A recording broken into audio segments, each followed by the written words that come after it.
Good evening. I'd like to call the meeting back into order. I'd like to start with the Pledge of Allegiance. If we could all stand and say the Pledge of Allegiance. I pledge allegiance to the flag of the United States of America and to the republic for which it stands, one nation, under God, indivisible, with liberty and justice for all. Thank you. Roll call. I believe we're all here except Tricia, Mrs. Andrews. Approval of the agenda. Can I have a motion to approve the agenda? I'll make a motion. Thank you, Dennis. Can I have a second? A second. Thank you, Cindy. All those in favor? Aye. Aye. Thank you. Approval of the minutes of the last meeting, December 11th, 2023. I think we're all there. Who's the executive session? Did everyone review the minutes? And anyone have any comments or questions? If not, I'll take a motion to approve the minutes. I'll make a motion. Thank you, Dawn. I have a second? I'll second. Thank you, Mike. All those in favor? Aye. Aye. Announcements. Does anyone have any announcements? No announcements. We'll move on to correspondence. I'm unaware of any correspondence we received, Dr. Frame, correct? Correct, I believe. Yes. Unfinished business. We have no unfinished business. We do have one item. Okay. And that's to I'll just make sure this is on. Let me first just say Happy New Year, everyone. And it is wonderful to see so many people with us tonight. Thank you for coming out to our Monday night meeting. The last time we met in December, we had a pretty detailed presentation from Mr. Nick Rizzo, who's our head of counseling in the high school. And the topic of the presentation involved class rank.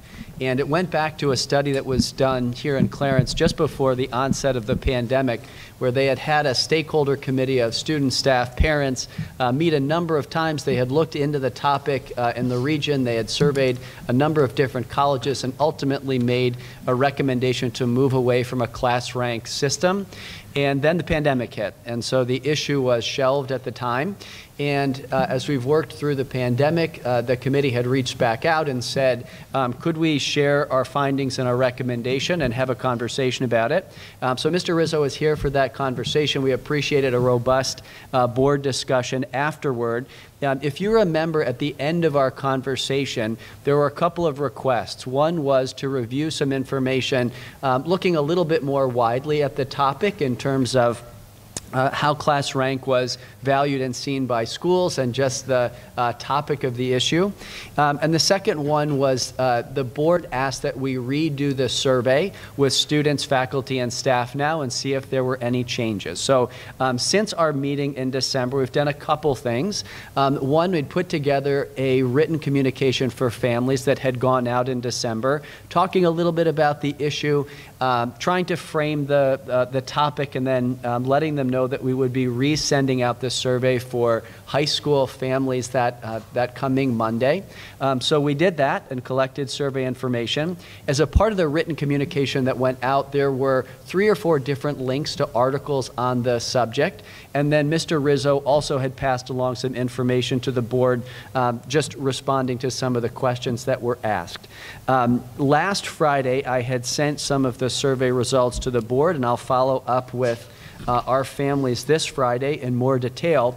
But what we really found was a couple things. One, when you look at responses on class rank from students, staff, and from parents, there is no single viewpoint, and it didn't matter the question that was asked. There were a variety of strongly disagree, disagree, neutral, agree, strongly agree on whether people thought class rank encouraged collaboration versus competition, whether they thought it was anxiety producing, whether they thought it was still valuable. So just as an observation, it was really tough to pull out what the overriding response and viewpoint of class rank was. The million-dollar question is, should Clarence High School move away from a class rank system?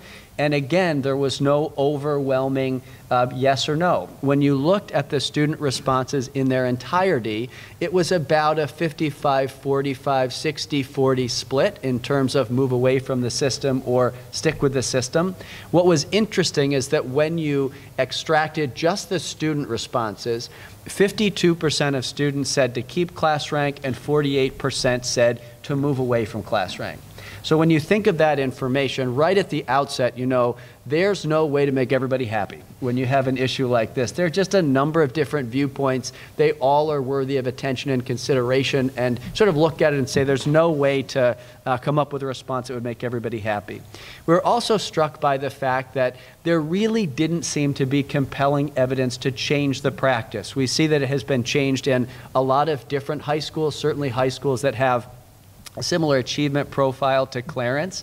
But there didn't seem to be compelling information from students and then from stakeholders in their entirety to move away from the practice. If, for example, we'd looked at the survey results and 75% of students said, we think we should move away from it, it may make sense to make that recommendation knowing that 25% of students would be happy or would be unhappy. But at the end of the day, it really seems to be split down the middle when we think about student voice. And our high school is a place for students, and we value our students and we value their student leadership. And as we've talked as an administrative team and engaging people in the high school, at this point there doesn't seem to be compelling evidence to make a recommendation for changing a long-standing practice. There is an interesting data set that I had shared with you last Friday, and again I would share with our families and staff members and high school students at the end of this week. When you look at a grade distribution, so for example, if we have 325, 350 students in a graduating class, and I asked you the question about how many of those students graduate with a 95 average or above, what would you say? And the answer would be about a third of those students.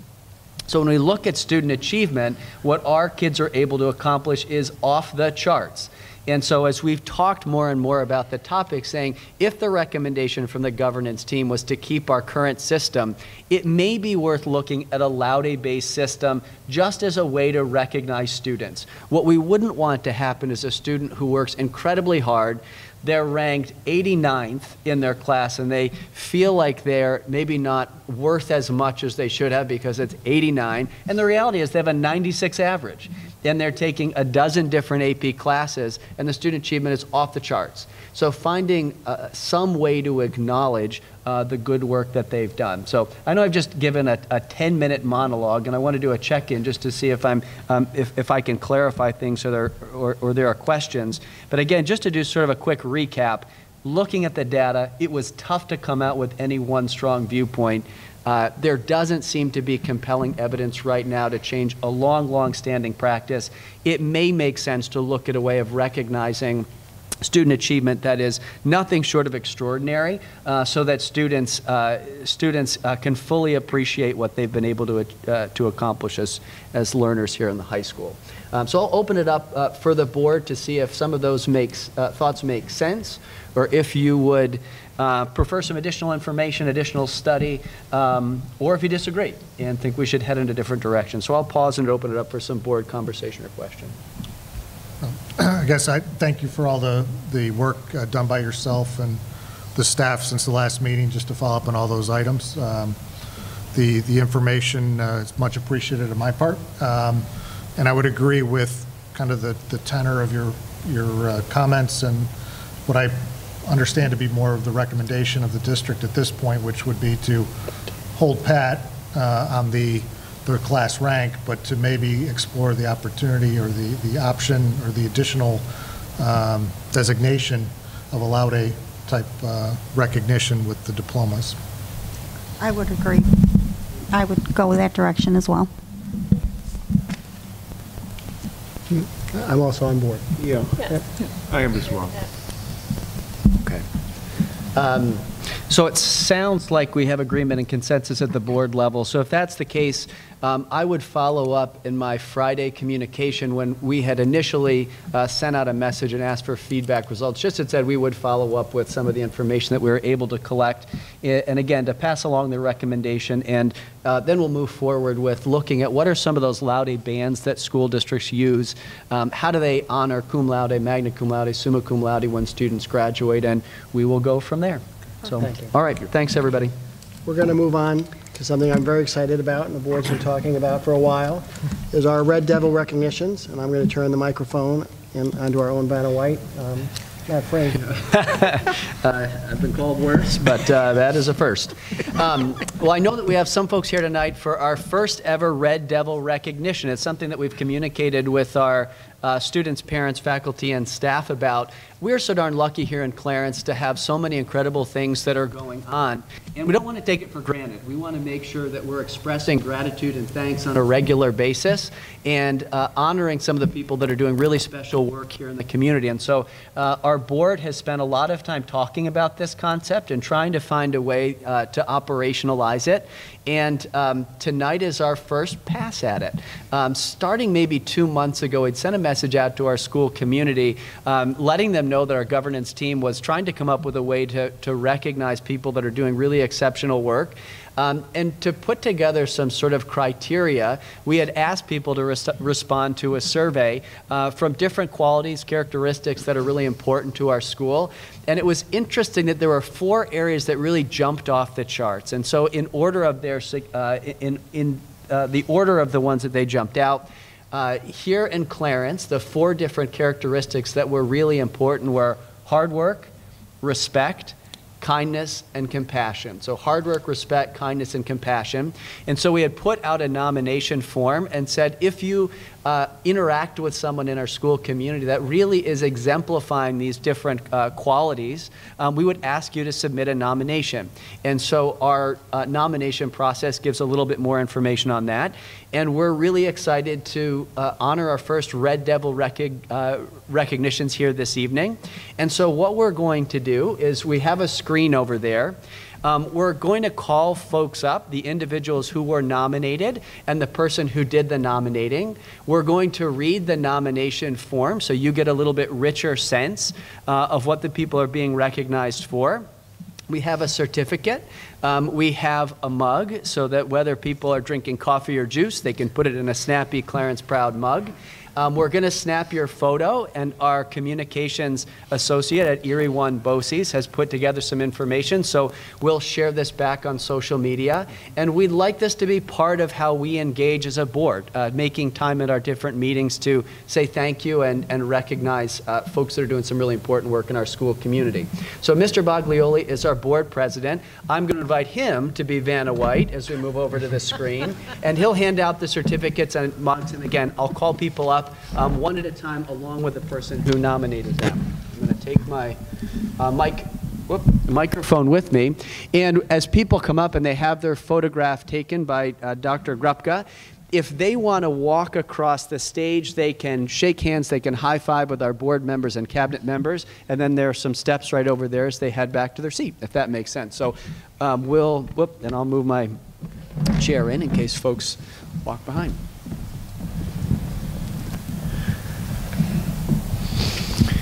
All right, we would love to invite Miss Stephanie Stevens up on stage with the individual who nominated Stephanie, Kim Story.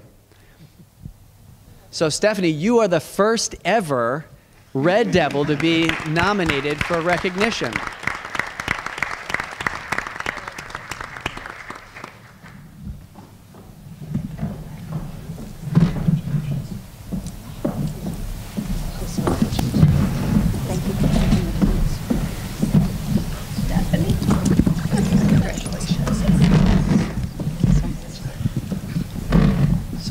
Stephanie, if you'll stand right here in between Mr. Baglioli and I, and Kim, if you'll do the same.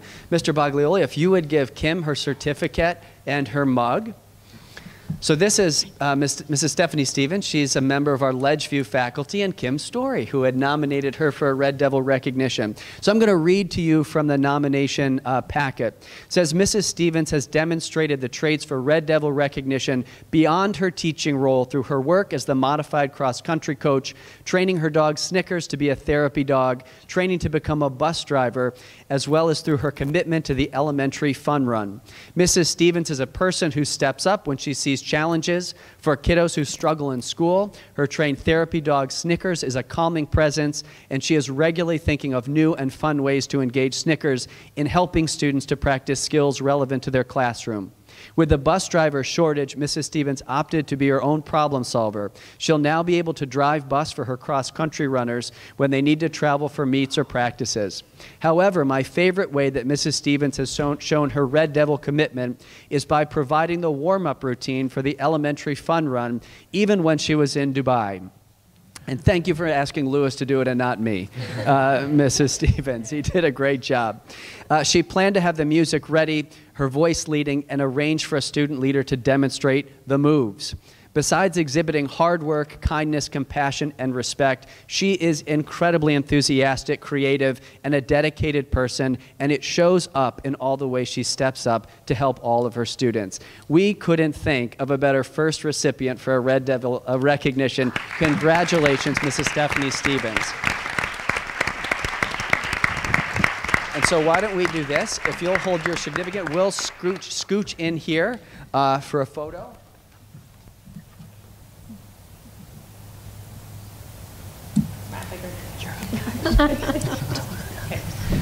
Congratulations, Stephanie, and thank you, Kim.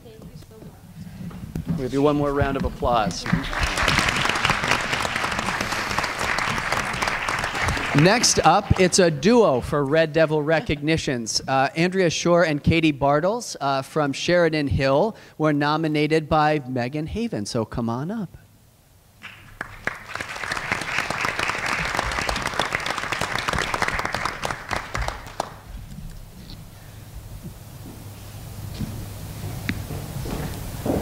Welcome. All right, we'll have you stand right here. Bye, Megan. All right, so Megan Haven wrote, I'm nominating Andrea Shore and Katie Bartles, who truly make us #Clarence proud.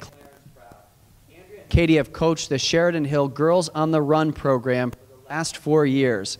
As a friend and neighbor, I've seen the positive and lasting impact they've had on the dozens of girls they've led and mentored. The Girls on the Run program focuses on self-esteem, empowerment, teamwork, and compassion. They give their girls a space to speak and be heard and to push themselves physically to accomplish what they thought would be impossible. It's so rewarding to see the girls gain confidence their voice through the program. Katie and Andrea dedicate their time to make sure every girl has a positive experience and to reach their goals. Though I don't have daughters myself, I see from the outside what a difference this program makes to the girls who participate. Andrea and Katie lead their team with compassion, respect, hard work, and kindness. It makes me extremely proud to have these two amazing women in our community. Both Katie, a CHS graduate, and Andrea, a graduate as well, are Clarence alum, and we're so fortunate to have them still involved in the district leading our kids. These two Red Devils that deserve to be recognized. Cheers to Andrea and Katie. Congratulations. Did you bring any students with you tonight? Any girls on the run?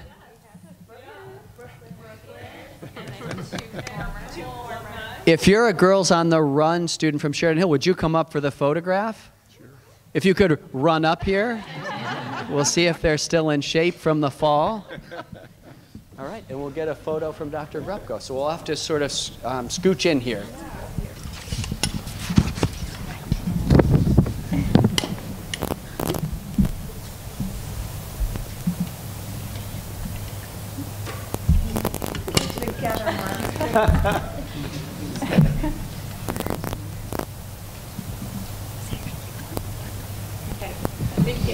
All right, congratulations and thank you for everything.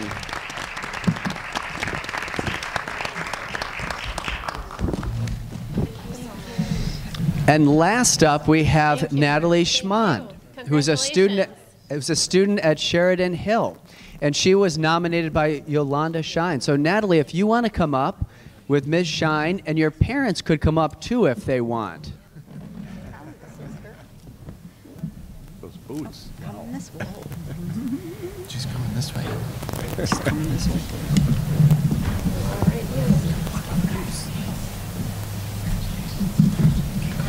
Congratulations, I take care. Thank you very much. Congratulations, Natalie. Congratulations. Thanks for coming.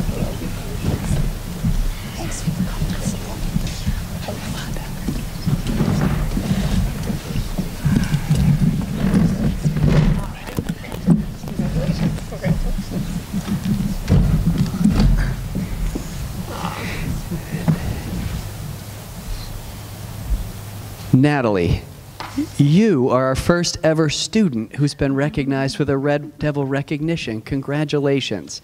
Have you heard what Mrs. Shine had to say about you? Not yet. All right, I'll read it to you.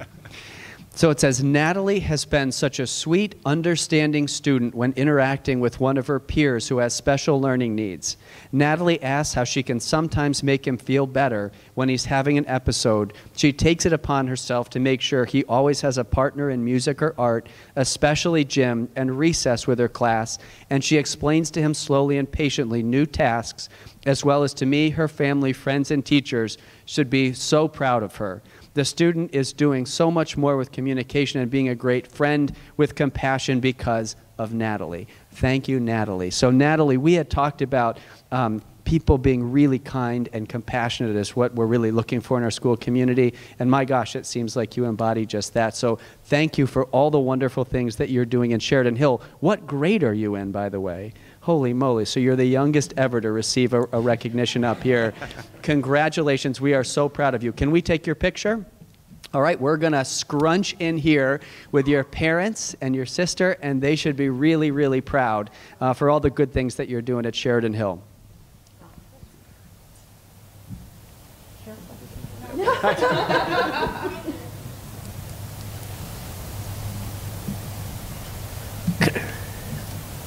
Big smile. Oh, drop that a little bit so I can see your beautiful smile. That's awesome. Thank you. All right, congratulations.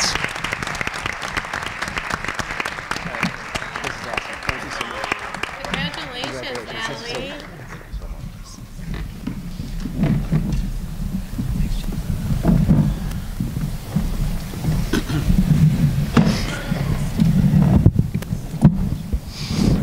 Thank you, Dr. Frame. Thank you. So congratulations again to our 4 different recipients tonight. Again, we snapped some photographs. We'll get them to Mr. Gordon Block and look for them up on our school's Facebook page and Twitter account. And they'll also be linked in our Friday message that goes out with some information on how others can nominate student, staff members, or community members for Red Devil recognition. I will just say this, for folks that received a recognition or are here for a part of that program tonight, you are more than welcome to stick around for the rest of the board meeting, but we also know that there's a lot going on, and so if you want to take off, that is fine. Please don't feel obligated to stick around tonight. We just appreciate you being here and for all the good things that are going on in our school community. All right, I'll just bounce back to you, Mr. Baglioli, for board reports. Thank you, Dr. Frame. Board reports. I'm going to start the Finance and Audit Committee meeting. Yes. I believe, Dennis, that's you? Yes, the Finance and Audit Committee met on Wednesday, December 13th in the high school library. Present was Mr. Fuchs, myself, and Dr. Frame and Dr. Grepka. We looked at 4 key areas discussed at the meeting. The first one, we reviewed the budget calendar. Dr. Grepka reviewed that, and the calendar was adopted by the board. And they have sent forms to all the buildings and shared at this point the supplies, equipment, contractual budget codes, and if there was a need, any potentially addressed impact items that could be looked at this year. We reviewed the documents that are required to put together and communicated throughout the budgeting process. The second area was the current budget assumptions. Federal funds have been depleted, and we will need to continue transitioning expenses to the general fund. We reviewed the anticipated revenue from investments in bonds. We reviewed the executive summary document related to health care. In particular, prescription costs have increased dramatically over the last 2 years. We looked at the ERS, which is the employee retirement system, that looks to be increasing from 13 to 15%, and the TRS, the teacher's retirement system, which looks to be increasing as well. We don't know the exact number of that just yet. Our district is fully funded, and but with regard to foundation aid, but because Clarence is in that category, we've been placed in what's called a hold harmless category, and so the state believes we're fully funded, but so we do not expect a significant increase in foundation aid this year. We were provided with additional ADA on where the tax cap might be.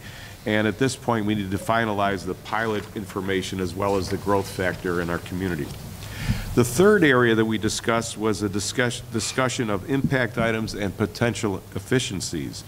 So we reviewed the potential impact items, which could include one-on-one computing, new network switches, enhancement of the SRO program, the board docs program, Parent Square, although this would be offset with other budget items. We looked at the required bus electrification study, possible restructuring of our special education department, possible additional vape detectors in the high school, and athletic and extracurricular activities, which could be girls varsity wrestling, elementary school clubs. We also went over a list of areas where reductions and efficiencies might be possible or appropriate. Summer school at the elementary level, limits on summer days for professional development and curriculum writing, efficient routing and accurate assignments of students to buses, aid from summer extended school year, now provided in Clarence, shared service agreements with the county and other districts, and bidding out existing insurances and contracts for purchasing and services. The last area, the fourth area, was the budget process conversation. We had a discussion about objectives and priorities for the budget process. We looked at some history and comparative data where appropriate. Recommended, obviously, being transparent and detailed in presentations. Dr. Frame and Dr. Grubka will provide more detailed information on different parts of the organization at different meetings, in particular instructional, special education, transportation, and technology. And we discussed, once again, the value of staying under the property tax cap. There'll be additional budget study sessions on January 22nd, February 12th, March 18th, and April 16th. And there'll be the annual report to the community as well as other community communications. Our next meeting will be at 4 o'clock on Wednesday, February 7th in the high school library. Anyone has any questions? Any questions? I just have one question, and I don't know if you can answer it or Patty. Are there still funds available from NYSERDA for the bus survey?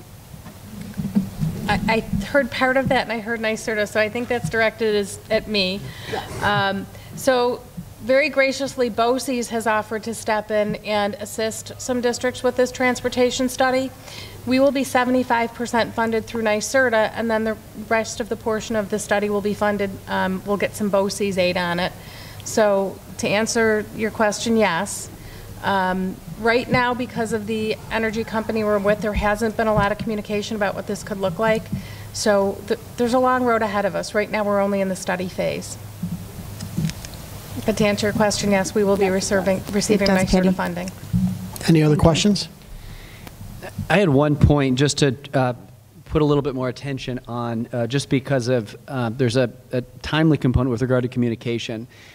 If we went back in time to when the federal funds rolled out, and we looked at the plan that Clarence had put together, one of the components of that plan was to add a summer school program at the elementary and middle levels because of concerns related to learning gaps. If we went back 2 years ago, we had a summer school program at the elementary level, the middle level, and the high school level. Last summer, we had a summer school program at the elementary level and at the high school level. There was not significant interest at the middle level to run a second year of a summer school program. Because the federal funds have expired, we don't have a long-term plan to support summer school into the future. We would need to create summer school opportunities for high school students because of credit recovery needs to keep certain students on track for graduation. But at this point in time, we have not focused on creating a long-term financial plan for supporting elementary summer school because of concerns with regard to learning gaps. So that's a long way of saying we do not anticipate running an elementary summer school this coming year.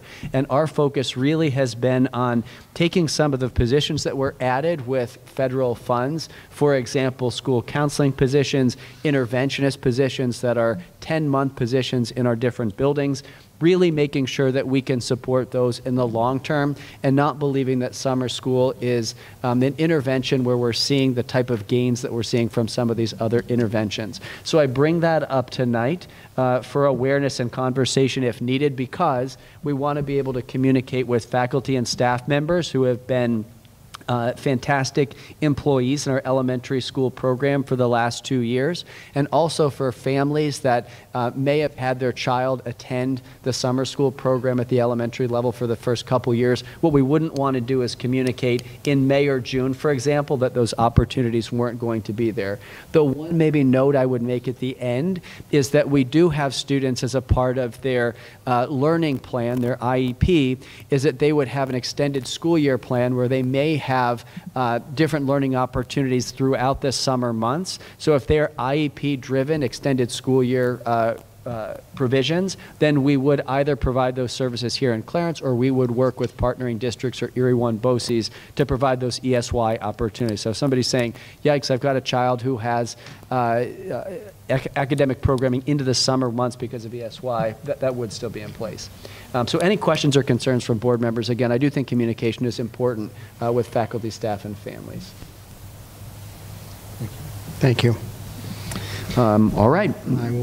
Next is Dawn, CSEF. I am going to keep my report really short so we can get to these wonderful children who have been sitting patiently. The only thing I'm going to report is we are planning for our CSEF faculty basketball game, which will be held March 21st. So mark your calendars for March 21st. Thank you, Dawn. Yep. Parent-teacher organizations. Who's attended a PTO meeting? Next week. Okay. Mine too. No PTO meetings. ECASB, Erie County Association of School Boards. Anything to report? Nothing since No. last meeting.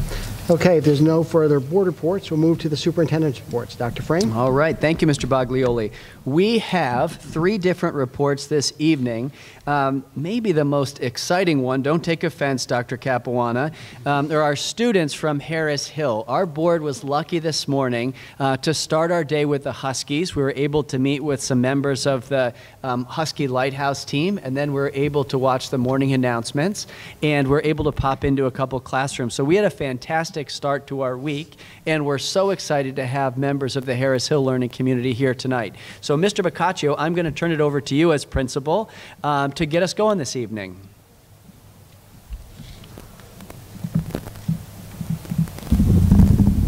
All right. Good evening, Clarence Board of Education, and thank you for featuring Harris Hill tonight.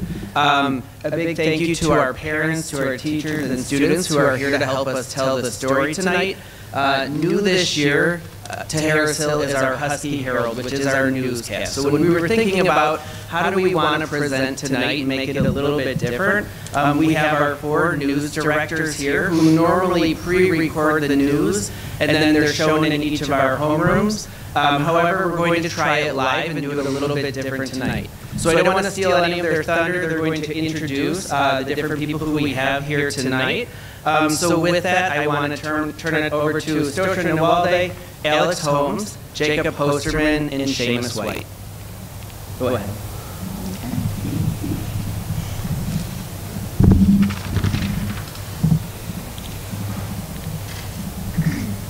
Each day at Harris Hill, we begin our day with a segment of our Husky Herald newscast, and we hope you enjoyed tonight's special edition of the news. Stay tuned for important updates about what's different about this school year. The newscast always begins with an exciting introduction that makes us eager to watch the news. The one you are about to watch has a Bollywood theme and introduce the month of November. Buckle your seatbelts and get ready for your experienced Clarence Board of Education.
After our Pledge of Allegiance, our students recite our Husky Pledge, our daily affirmation of what it means to be a Husky.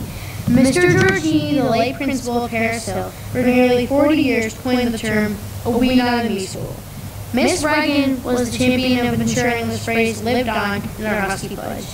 Here to recite this pledge live is Miss Lorenzo, Miss Kleisman, and Miss Simmons' inclusion classroom. Take it away, Huskies.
Each segment of the news celebrates student, faculty, and staff birthdays with personalized shout-outs. Our names and birthdays are an incredibly important part of our identity that carry deep personal, cultural, familial, and historical connections. Personal shout-outs look like this. Happy birthday, Mama, but to you, we wish it was our birthday, so we can party too. Hey, our birthdays are Miss Michelle. Happy birthday, Miss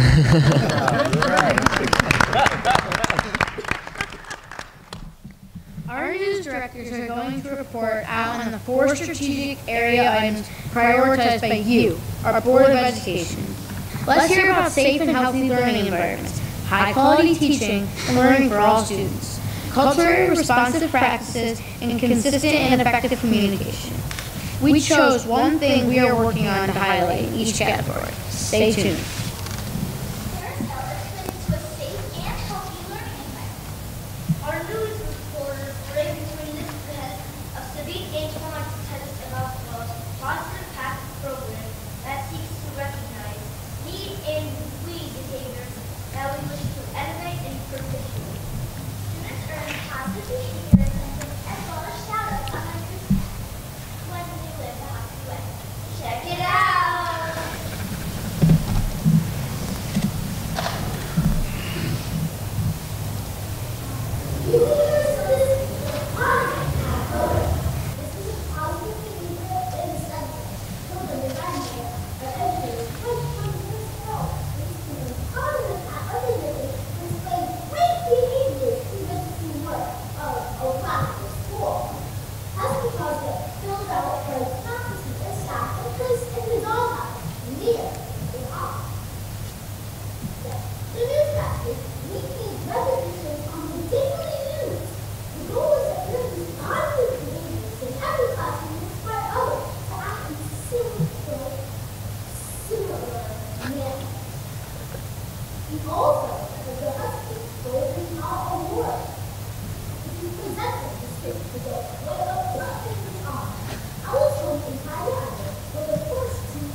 Students also receive positive behavior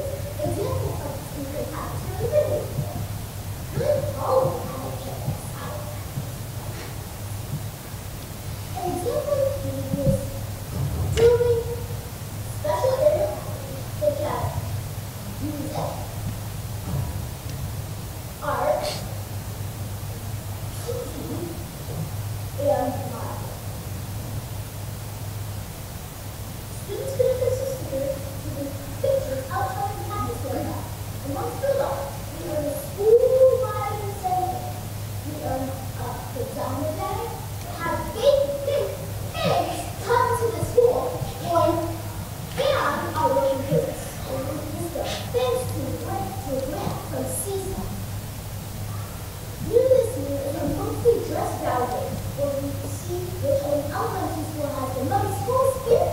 Sometimes we think the teachers are just big.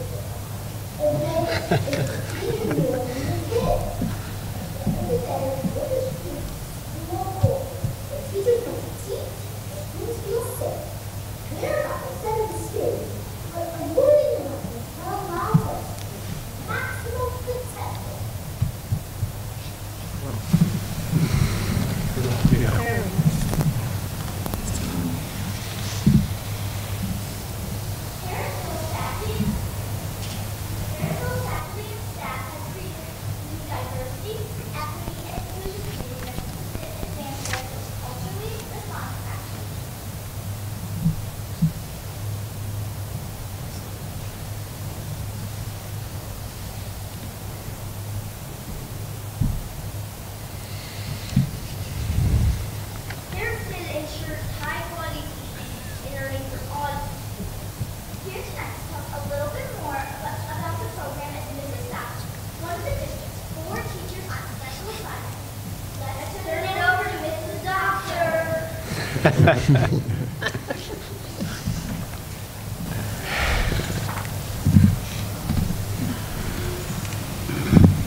I don't know how I'm going to top that, but it is my pleasure to take this opportunity to discuss how we are ensuring high-quality teaching and learning at Harris Hill.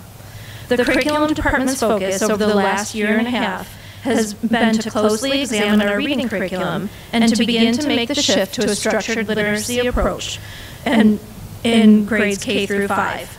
In the past, our approach has been primarily balanced literacy, with the use of leveled readers to instruct our students. Our new evidence-based approach, through the use of assessment data, allows for more targeted instruction focused on specific skill deficits and strengths of our students. Two big areas of reading instruction are explicitly teaching phonics in grades K through 3 and the incorporation of the instructional read aloud to build students' background knowledge and comprehension. The following slide shows a reader's progression to reaching proficiency.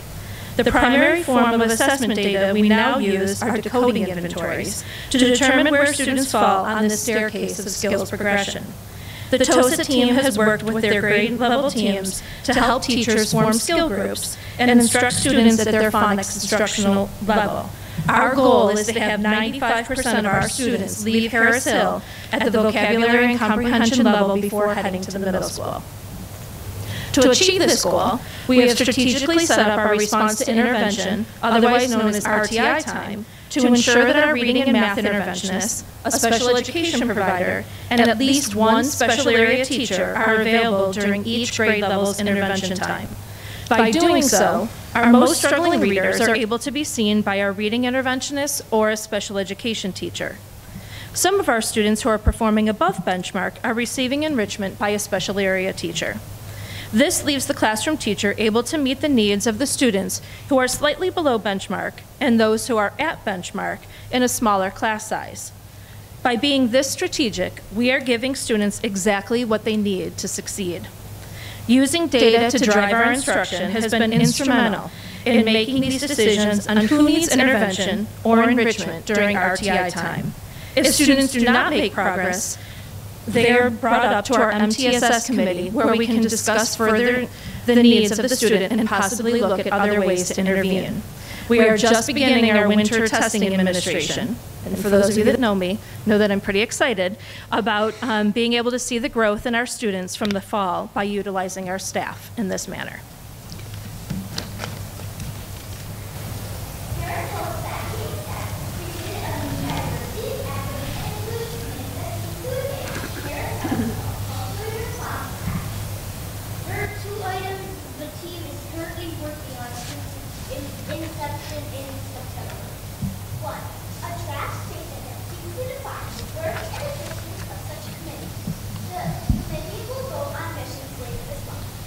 As Harrison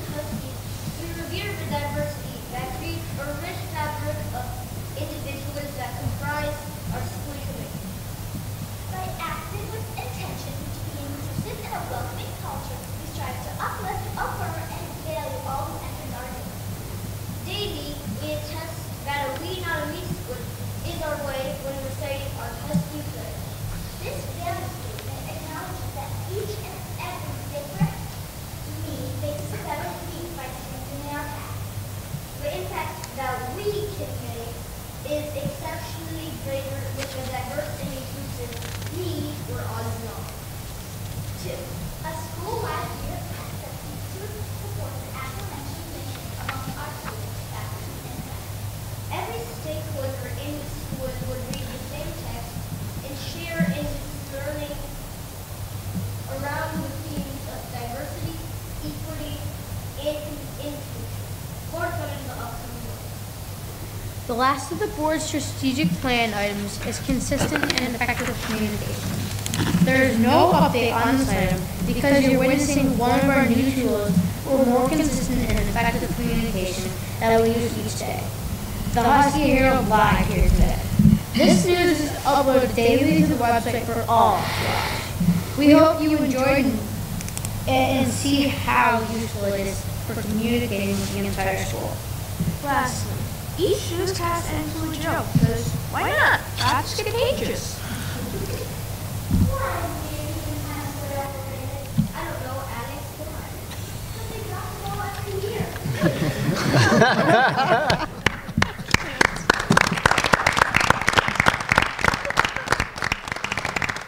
I just want to say thank you to all of you, the teachers and the kids. You did an amazing job. We had an amazing tour this morning. We had a great time in the question and answer forum for any of you that may have been there with the kids. They asked a lot of really good questions, and I think the board asked a bunch of questions of the kids also.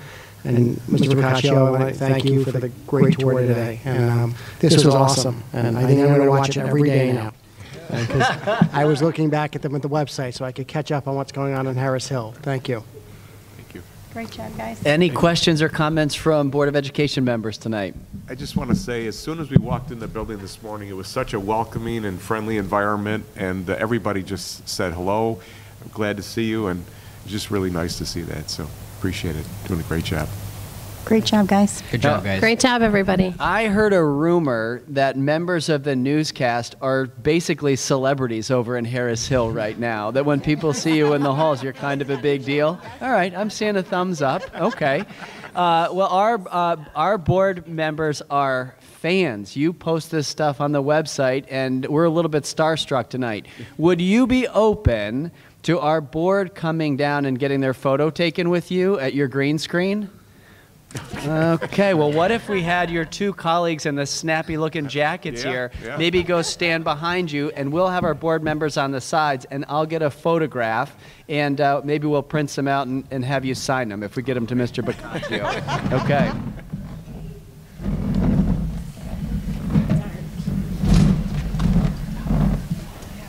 So, okay? Yeah. That's so cute.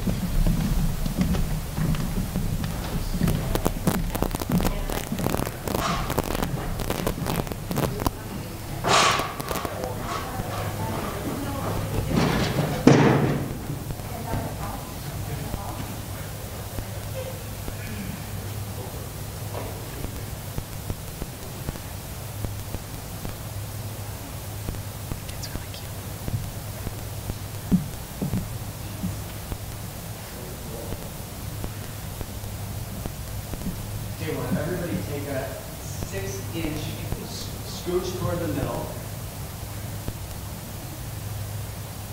A couple photos.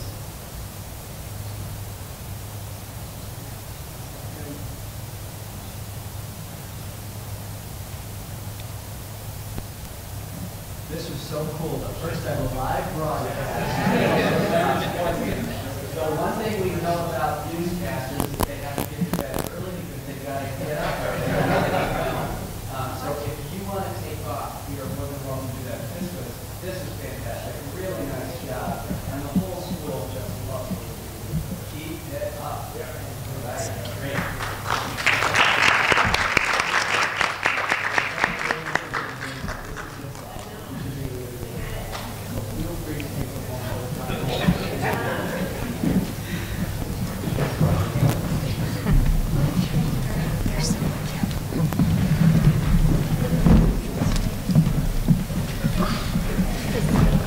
time now. Thank you so much for doing this.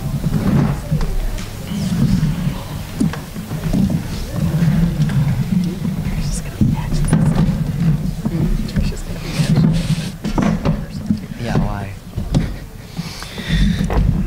Okay, so that was S1, an update from Harris Hill. S2, under the superintendent's report section, we are fortunate tonight to have Dr. Mike Capuana, who is the district superintendent for Erie 1 BOCES, with us this evening. Mike Capuana, again, is the district superintendent. He is on the road this year, visiting a number of component schools, really to make sure that there is consistent dialogue between BOCES and component districts, and also to share different parts of programs that are only possible in shared service agreements when different component schools get together with BOCES and are able to provide things that we couldn't do individually. So, Mike, thank you for your leadership, and thank you for being here with us tonight. Yeah, thank you so much, Dr. Frame. I'd like to start by thanking the board and Dr. Frame for having me out to present this evening on our partnership with Clarence Central. Kind of full circle having the presentation there. So Mr. Boccaccio, who's doing incredible work here at Clarence, was a building principal for us at Erie 1 before coming.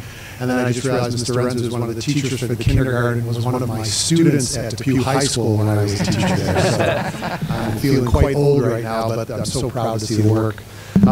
As Matt shared, I'm going to just provide an update on our partnership with Clarence and all of our other component school districts as BOCES. So about our organization, a little bit about connecting with you, and then looking ahead to some of the priority work that we have situated for all 19 of our component districts here in Erie County.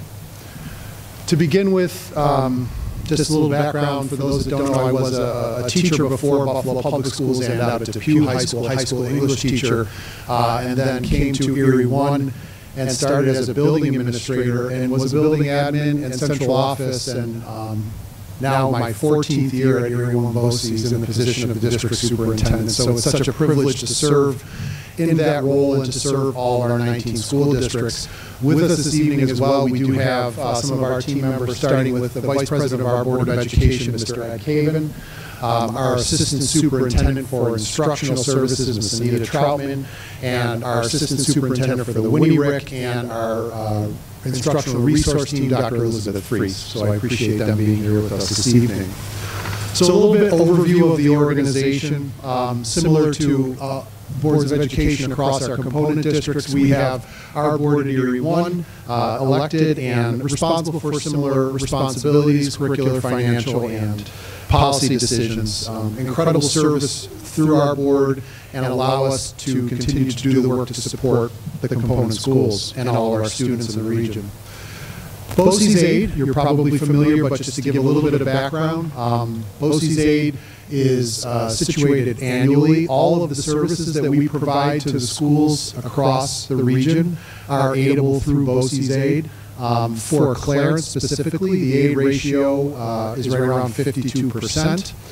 That aid is driven by what we call our WADA, the Resident Weighted Average Daily Attendance. And so that is a factor that's taken on your overall enrollment in the district, along with the taxes and revenues from within the community, and comes together to provide that aid ratio. Each school district's aid ratio is slightly different. But we really try to make sure that what we're doing is maximizing that aid across all the different services that we provide. The three branches of our organization, just to provide a sort of an overview of that, we have just over 1,100 employees at Erie 1 BOCES, breaking out into three areas: administrative services, instructional services, and the Winnie Rick and technology services. So an overview of each of those areas. Administrative services, if you think about it, is really sort of the back office functions that we support the school systems across Western New York with. Breaking out into sort of three areas: management services, labor relations, and communication services. Management services, as Dr. Gupta mentioned, that's where we're going to look to assist, for example, with the electrification study for all the school districts across Erie 1. Finance and legislation, sports coordination, Section 6, we host them as well. Policy services, our policy services area is one of the premier in the state of New York. Most of the other school districts across New York State actually work with Erie One policy, the attorneys and the specialists that we have in-house to make sure that all of the board policies and decisions that you're making at that board level on policy are in alignment with regulations and requirements. Labor relations has been a growing area for us, working with all the school districts on different labor practices, making sure that you're in line with the regulations, and also at times serving as hearing officials for student discipline matters. And communications, as Dr. Frame mentioned, Gordon Block is here in Clarence. He's been, I think, about 3 years now with Clarence Central, and is working through all the communications through social media. So sort of an extension of the work and the great things that are happening in the Clarence community. We want to make sure we're there to assist, and communication services steps in with that. Also have a print shop, communication, social media, and graphic design work. Instructional services, probably what we are most well known for. All of the student programming that we provide, both K-12 and for adult learners in career and technical education. We educate roughly 2,500 students annually in CTE across 27 different programs. We now have 4 campuses for our CTE programming. This past year, Clarence's enrollment in CTE, in case you're curious, was right around 106 total students taking career in tech with Erie One. Those are 2-year programs. Harkness, which is closest here to Clarence, our Kenton Center in Tonawanda, and then Potter out in West Seneca. Exceptional education is alternative and special education services. We have several campuses: Edge Academy in Cheektowaga, Maryvale, Northtowns Academy in the Sweet Home District, and Winchester out in West Seneca. And then workforce development. It's known, but we actually train roughly around 1,500 adults, all skilled trades, LPN, programming, GED, task preparation, E&L classwork. We provide that across all Erie County as well.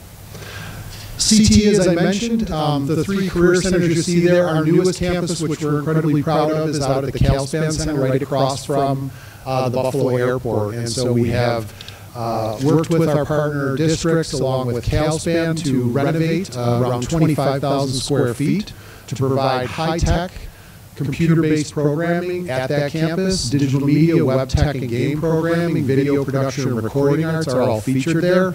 It's an incredible space. I would encourage you, as you've probably been out to the different CTE centers, if you have a chance or are interested, to come out to see CalSpan.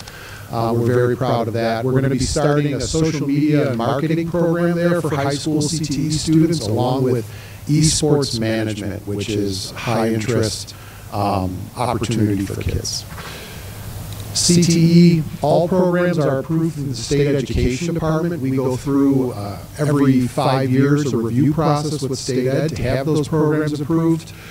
In addition to that, we actually have articulated college credit, dual enrollment credit built into all CTE programs as part of that State Education review process. Maybe not totally known, but the majority of our CTE students do go on to post-secondary education.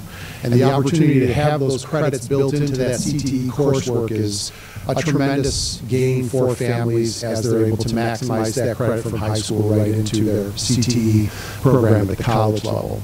New Visions is another branch of our career tech. Those are programs for seniors, honors level students.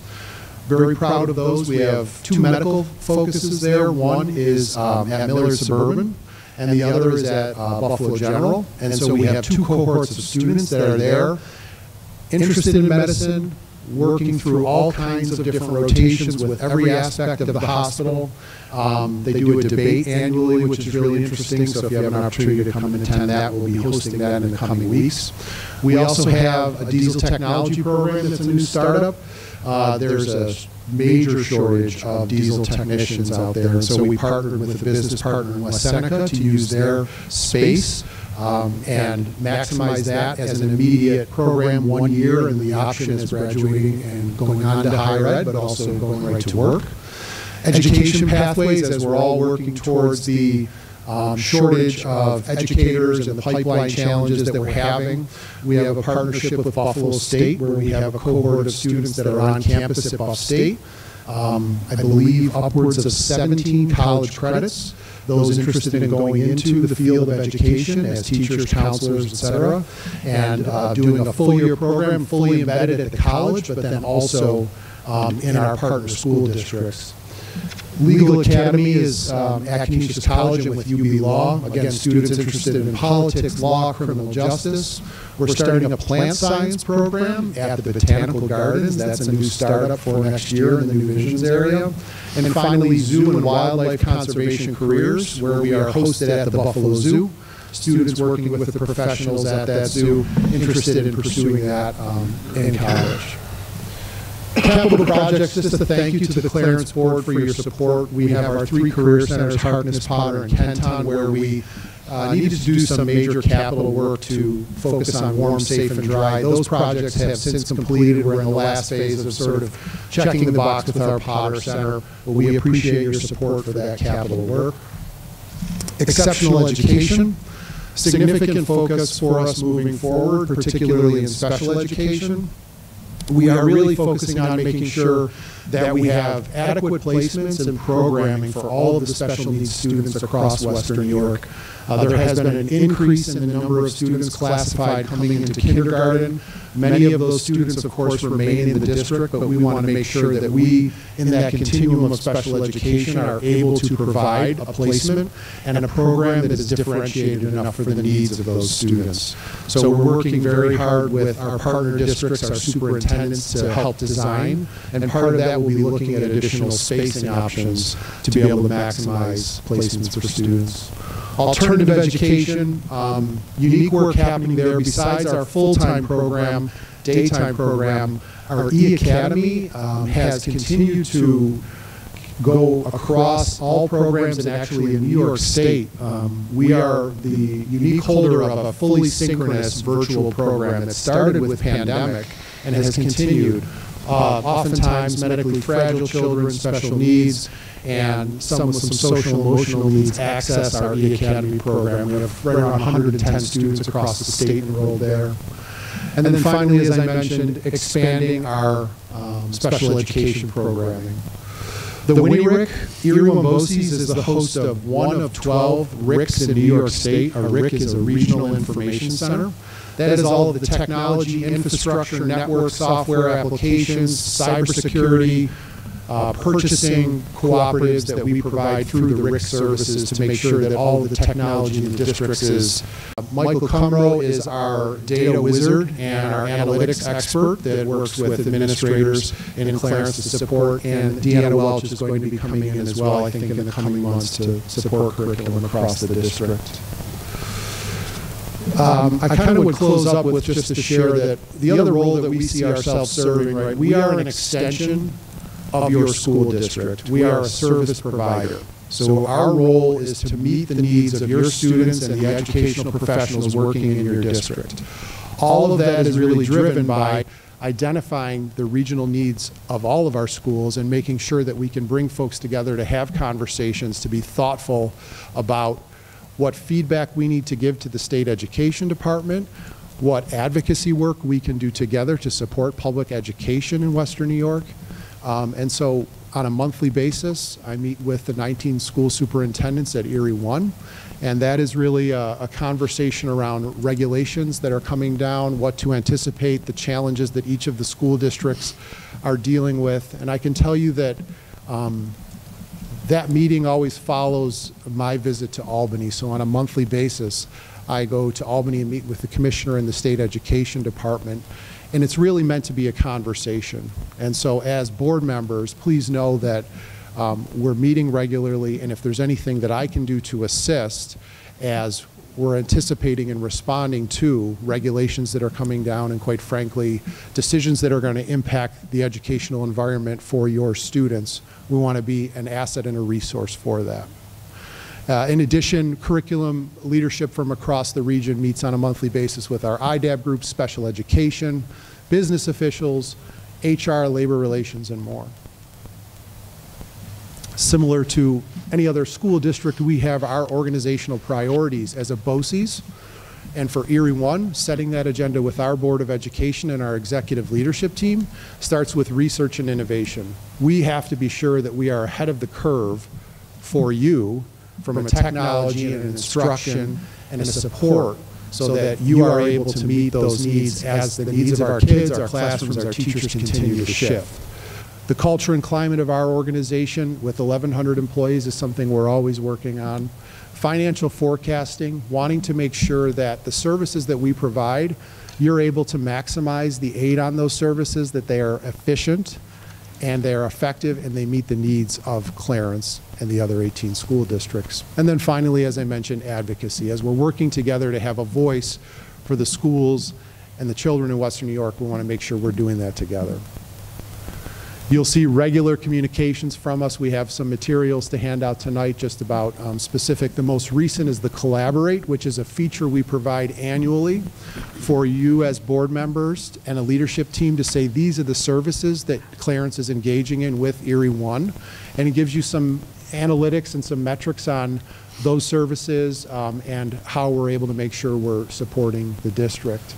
We'll be preparing for participation meetings with the leadership team here in Clarence to look ahead to next year, all of the services that we would like to continue to provide and anything that's new and innovative that we're doing. And ultimately, just welcome you to connect with us as partners in the work. So whether that's a tour, whether that's additional information on any aspect of the organization that I talked about, student programming, advocacy work, please know we're always available and willing to have those conversations and provide that information. I'm happy to take any questions, comments.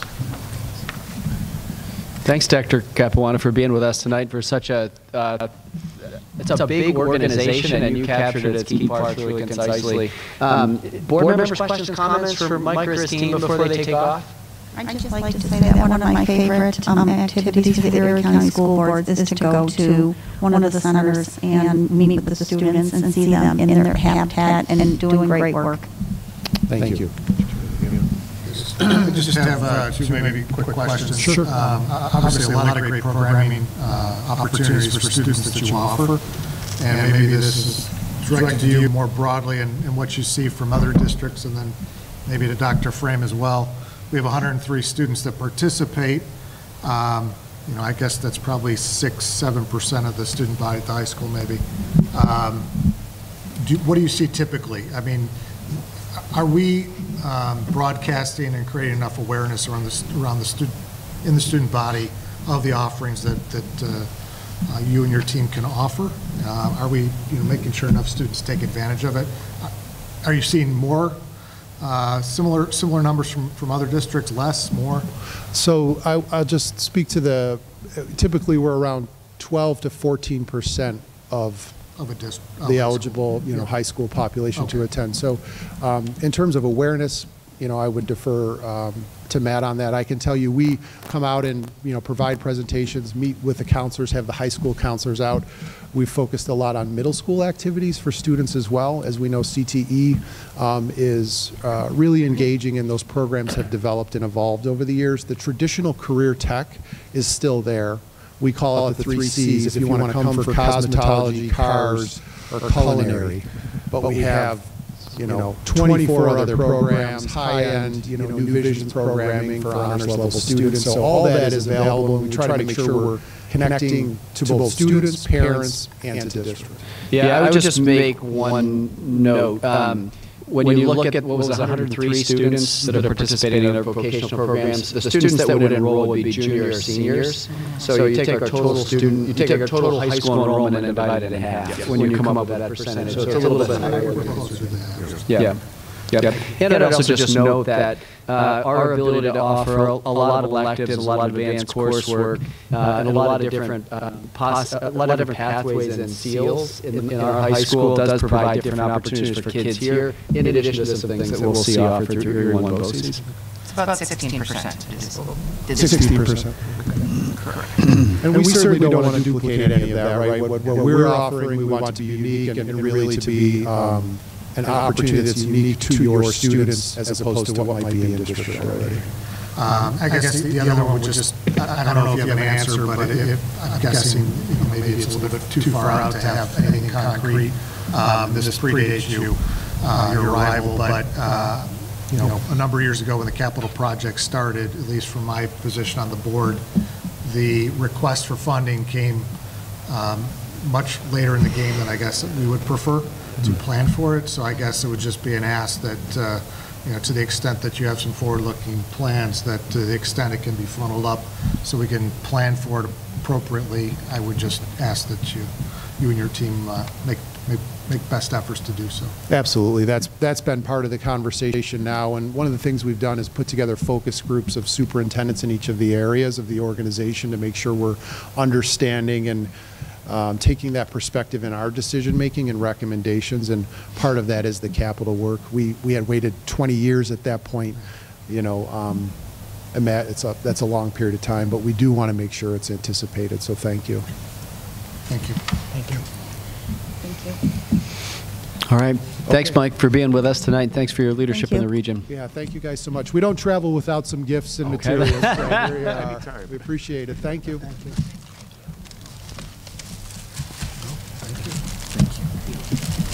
Thank you very much. And one last report this evening. We have our student body report from Louis Mancuso. I'm all set. Thank you so much. Thanks, Anita.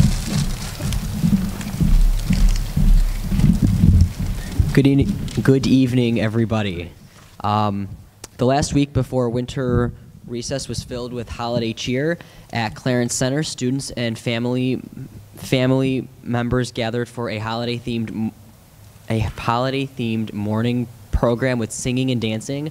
And Harris Hill students, directed by Mrs. DeVoe, performed their holiday sing at 8 and 10 a.m., featuring highlights like Santa Claus and the Grinch on top of the school roof and the return of Chestnut, Harris Hill's Elf on the Shelf.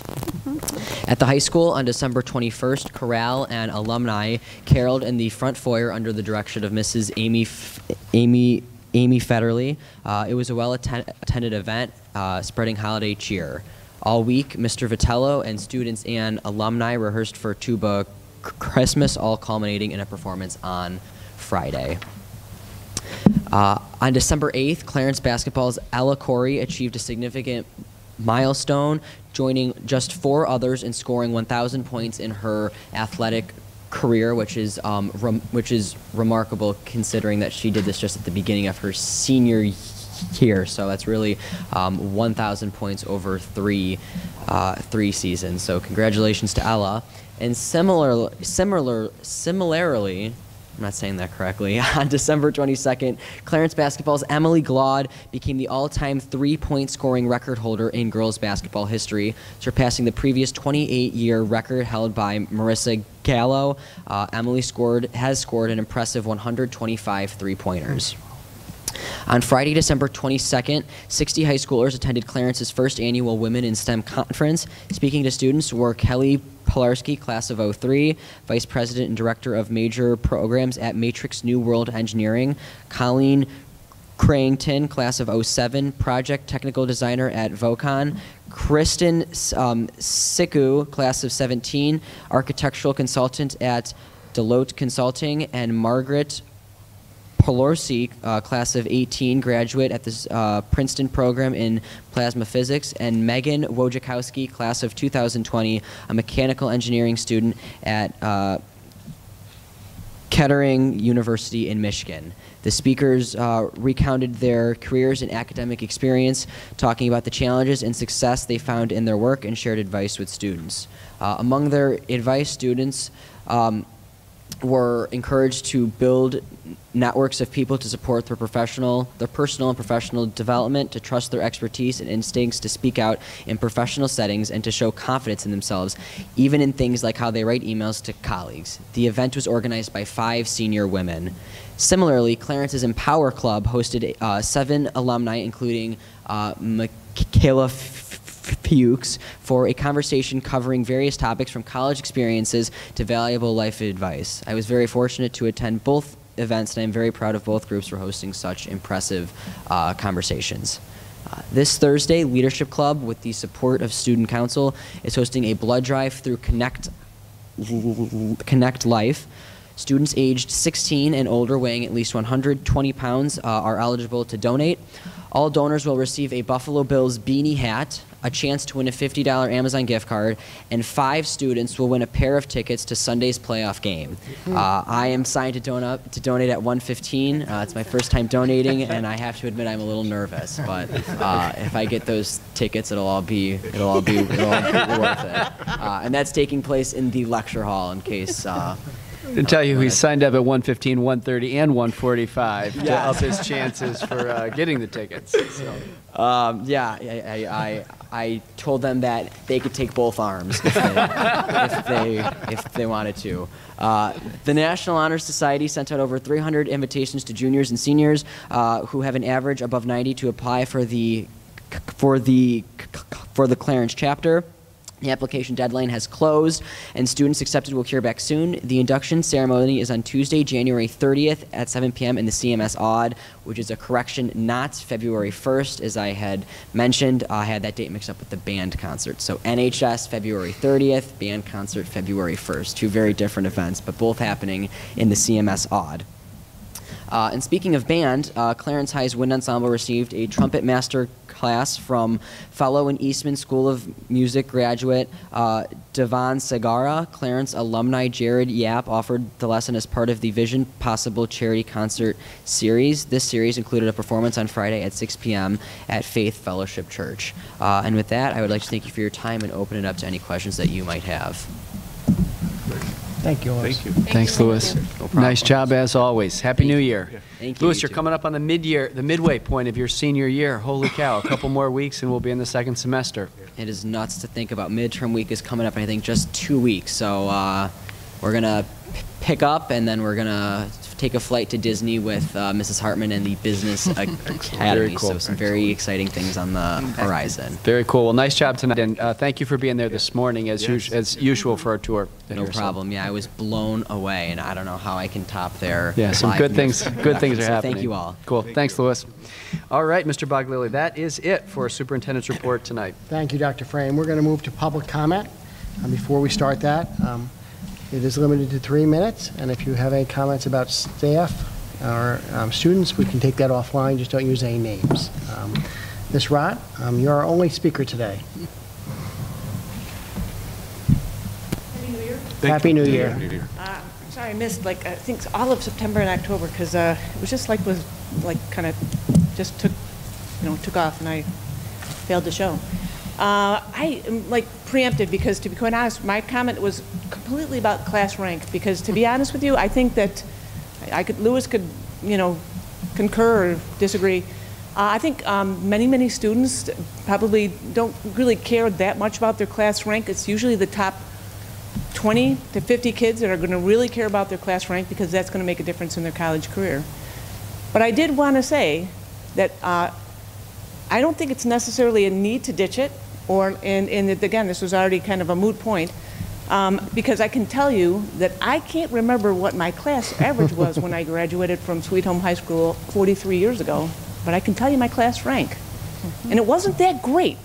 So it wasn't something like I would be like, hey, guess what? I was number, even 23 out of a class of 525, But I think that, as a parent, I can tell you that my 2 girls that are high school seniors, I don't think they have a clue what their class rank is. I really don't. Which is probably good. But I think that at the same time, to spend a lot of resources and a lot of time to determine whether or not that's an important decision, it should have gone to a vote with the students, and it probably maybe would have been, and which it did. And I think that it has sussed out to be what it should be. So that's really all I wanted to say. Thank you again, and don't worry, I know I'm smart enough not to talk about teachers, and because otherwise we're going to be talking about me. I have to say it every time, Mrs. Rott. I know you hear all the time, so I still have to say it. No, I get it. But Happy New Year. It's good to be back. So. Happy New Year. Thank Good you. to see you. All right, moving on. We have no more public comments. We'll go with finance. Dr. Grupka? Thank you. Tonight I'm asking for acceptance of the financial reports, F1 and F2 bills and check warrant for the dates of November 1st through November 30th. F3 is approval of budget transfers. I'm asking for a transfer related to expenses for a payroll clerk. This was for the, our payroll clerk was on leave and we brought somebody else in to do the work. And the second transfer is for our extended school year programming. This is required programming that's IEP driven. Typically, we would send these students to BOCES. BOCES did not have enough openings for our kiddos this year, so we ran it ourselves. That is going to be, we will see those funds come back next year through aid, but it is a required program. F4 is a resolution to approve a SECRA. That is actually a statement that says when we do capital project work of any kind, that we will not be doing any environmental harm or ruining any historical properties. And this is for our capital outlay, which is $100,000 that was built into the budget this year. We're going to be doing some work at the middle school. So a few years ago, we did some work on the middle school pool heater. We replaced parts to it, but we did not replace the heater as a whole. In this project, we'll be replacing the heater, and then we'll be doing some other plumbing work, replacing valves at the middle school. So that whole $100,000 worth of work will be at the middle school in this project. As a side note and separate from this, I did also want to mention that when we were doing the rigging at the high school, we found that there is a small area of our roof decking that probably needs to be replaced. It definitely needs to be replaced. It's about an 8 by 10 section. So we're working with a construction company right now to try to determine if we'd be better off to do an emergency project and just replace the whole decking now, because ultimately we will have to do that, and I don't know if just doing the patch now will get us through, 4 or 5 years until the project, or if it's just better to do an emergency project and change it all out now. So I'll have more for that later, but I just want to get that out there so we're thinking about it. Thank you, Dr. Krupka. Any questions? If none, I'll take a motion to approve items F1 through F4. I'll make a motion. Thank you, Dennis. A second? Is that Dawn? No, Cindy? Thank you. All those in favor? Aye. Aye. The motion passes. Personnel, Mr. Michelle?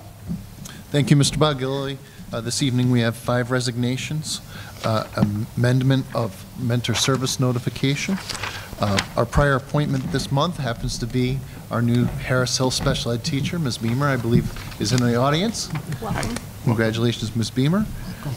Appointments this evening, we have a Clarence Center special education teacher, 2 high school regular subs, mentors for those new hires, an unpaid coach approval, and a department chair approval. P5 is presentation compensation. P6, this evening, Ms. Amanda Tucker will be receiving tenure. And P7 is the changes to our substitute list, and we've finally crossed the 200 mark for having enough, hopefully enough substitutes on our list. Any questions on item P1 through P7? Is it true you're a Clarence graduate? From what school? Harris Hill. That's great. We are too. If there are no questions or concerns, I have a motion to pass items P1 through P7. I'll make a motion. Thank you, Mike. Second? Dawn? Dawn? All those in favor? Aye. Those opposed? None? Motion passes. Mr. Michelle? Non-instructional, very short this evening. Prior appointments, the Sheridan Hill clerk typist we put in place very quickly, bus attendant, and an aide sub that was necessary.